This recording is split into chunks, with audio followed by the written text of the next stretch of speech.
Hello friends, তোমরা সবাই কেমন আছো? আশা করি সবাই ভালো আছো। তো আমি দেখো বাজারে যাই, বাজার টাজার রান্না অনেক যাচ্ছে কোম্পানিতে খাওয়ান দিতাম রাতের বাজার 9টা। দেখো ফাইনালি আমাদের নাই দেখো কেন যে কেউ মাইরে হলো আমরা শেষ। দেখো গাইস কত বড় কোম্পানিটা তো শুধু ভূত আছে দেখে কোম্পানিটা বন্ধ হয়ে গেছে। দেখো তোমরা যদি কেউ ভূতের না ডরাও তাহলে এটার ভিতরে আইতে পারো। এখানে দেখো আর একটা কত বড় কোম্পানিটার নাম হয়েছে এয়ারটেল কোম্পানি। দেখো আর গাইস চেন্নাইয়ের ভিতরে কোম্পানির অভাব নেই। তোমরা ত্রিপুরার ভিতরে যদি কেউ কাম পাও না তাহলে চেন্নাই আয় পড়ো।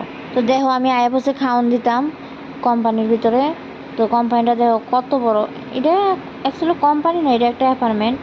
তো দেখো আমারও খাওয়ান দেওয়া হয়ে গেছে, আমি যাইতেছি বাড়ি। তো টাটা, তোমরা সবাই ভালো থেকো। তো তোমরা লোকে দেখা হইতেছে নেক্সট ব্লগে। ঠিক আছে।